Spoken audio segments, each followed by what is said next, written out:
One of the main reasons that FLOOWANDEREEZE is so good for Attribute 4 isn't just because the actual engine itself still works in the Attribute 4 event, but also the fact that you can continue to run Dimensional Fissure just like you would in normal ranked mode.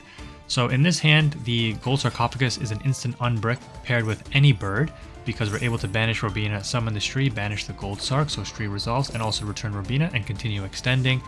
But the Dimensional Fissure will deal with the three most popular decks pretty much in Salamangreats, Marincess, and I guess kind of tied for third is Praying Kids and Rika, Sun Avalon.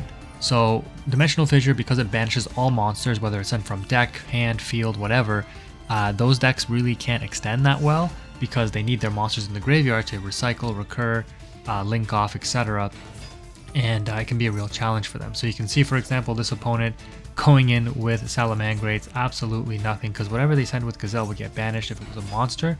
Now, before they end their turn in main phase 2, we're going to go ahead Eaglin and bring back the Robina, and then go ahead and search for Ryza. Ryza will stack their deck, and you know we're not scared of these face downs. We're going to bounce one with Ryza, we're going to negate another one if it does activate with Apex. Like, there's nothing the opponent can do here if they can't out the D-Fissure, and it doesn't look like they can, so they scoop it up. Oh, by the way, this was in Diamond 1 for both of us. Alright, we continue to test the Featherstorm, so this opening hand is a bit bricky, but we are going second, so we might be able to draw out of it and use the Extravagance. It depends on what the opponent is on. Oh my goodness, every time I draw Harpy's Featherstorm, it's against these normal decks. Like, literally, they don't use any effects, and of course I draw the second one. You have got to be kidding me with this algorithm right now. There's no way, bro. Anyways, we're going to go ahead and activate Extravagance. Clearly, there's no play for us here. We can't draw again with Unexplored Winds because we used Extravagance. But this card at least doesn't do anything against us. Lose one turn normally would be shutting down a lot of other decks, like Salamangreats and Marincess, for example. But, you know, at least we can play around that. We do have to worry about these other two back rows and potentially, I guess, no hand traps because they would have activated them by now. But this is like the Phantasm deck. So they are going to be using Fist of the Unrivaled to like an Omni negate if they control a normal monster or non-effect monsters. So they're going to go ahead and activate another one. So I don't know why they let the first one, they opted to negate the first one, but they let the second one resolve, and instead they are going to negate the Eaglin. So this is actually totally fine, because next turn we're gonna, or sorry, during the opponent's turn, basically, we're just gonna go ahead in main phase 2, because they're gonna definitely beat over this. Main phase 2, activate Dreaming Town, and summon the Toucan. Toucan will target the Eaglin, and then we'll just extend from there. The D-Fissure has no effect on us. We play D-Fissure ourselves. D-Fissure actually helps us, so that's totally cool. And sure enough, in main phase 2, after the battle phase, before they end their turn, we're going to cycle through and drop Apex to the field by tributing off their face down card, so no chance to activate that, and flip their monster face down as well, and bring back the Eaglin so we can get another search next turn, probably just for Snowl to do piercing damage, because through Snowl, we can activate the effect to normal summon up to 3 times, summon Ryza, no effect, and just pierce through and battle and just win the game next turn. The opponent realizes and they scoop. So going second, despite a bad hand, we're able to come back and take that one. I'm gonna have to keep playing matches until I get one where I actually use Featherstorm to like incredible effect, right? Anyways, in this match, we are playing Featherstorm in the deck, but obviously we don't have it in hand.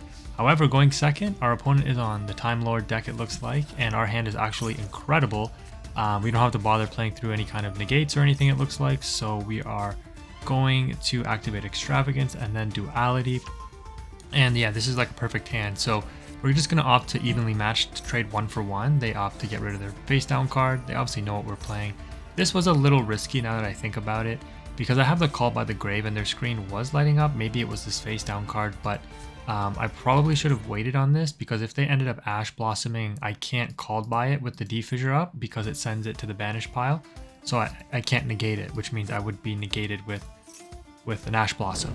However, I do have layers of chain blocking, sorry, because of using Gold Sarcophagus and then Map, I'm able to banish both Robina and Eaglin just to be 100% safe. So with Toucan, I target the Eaglin, I don't activate the Eaglin effect, and then I'm going to summon Eaglin, chain block it with the Robina, and proceed to search as normal. Now, I've already used my battle phase, so I'm going to search for Ryza here, and I don't want to tribute the Toucan necessarily just yet.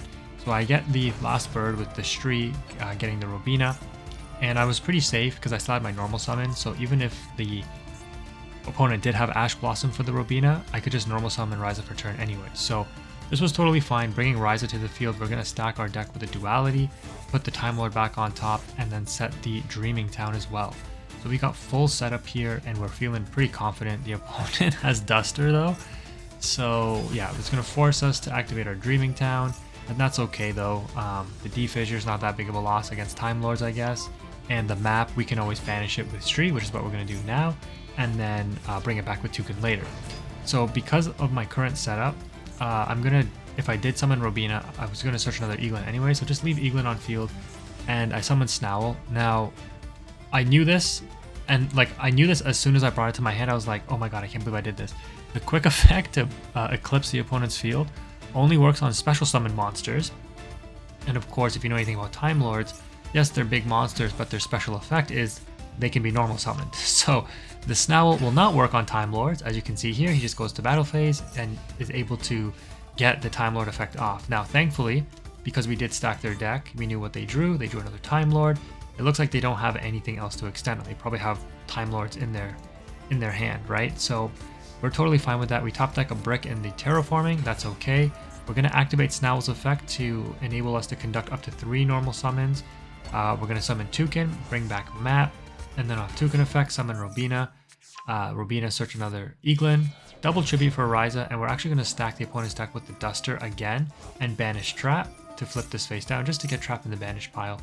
Bring back our birds, and yeah, I guess, you know, normally I would say you want as many birds in hand as possible, but since you're, you know, obviously the matchup matters, and so since the opponent is not special summoning, I'm not going to be able to use Snowell's effect to banish a card from hand, and even if I did, I would banish the terraforming because it's useless right now, right? I already have Map in hand. So yeah, a little bit of a, you know, bringing back too many birds problem that I have right now. But regardless, you know, we summon the Eaglin, search for the Apex Avian, and that's the nice thing about FLOOWANDEREEZE, because you can recycle your tribute monsters, like the Ryza coming back to hand to be reused, the Apex coming back to hand to be reused. It makes it so that you have infinite kind of tribute fodder, or like tribute monsters, and you have the infinite fodder as well. So we put 3 monsters above 2700 on board and attack for game. So that was a relatively straightforward match. Similar icon, by the way, just different frames. I like the red frame, I don't like the diamond frame all that much. Alright, in this match we do draw the Harpy's Featherstorm, and we also have a brick of a hand, but the Extravagance might unbrick us. However, you know, D-Fissure can be so good sometimes that just the presence of it being activated on the field is enough to make some people scoop.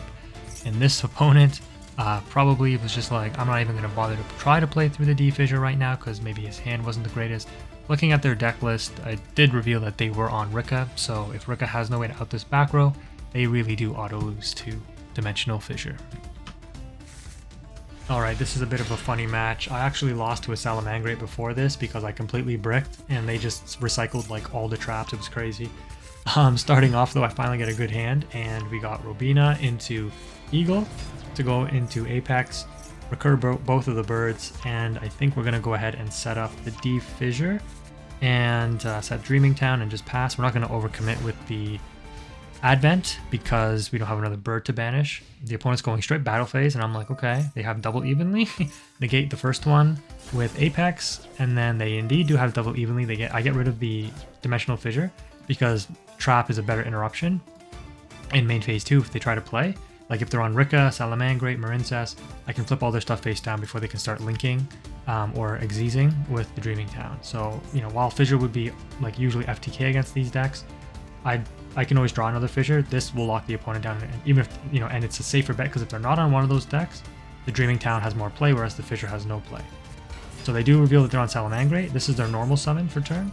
So this is instant win because, you know, on summon, before they can link off or respond with anything else, we're going to go rotation on birds, summon Apex, banish the trap to flip the Buffalo face down. They can't do anything with it now, and then anything else they try to play, spells or set traps and activate traps, we'll negate it with the Apex. So, and then we have full bird rotation next turn. So it's pretty much GG's at that point.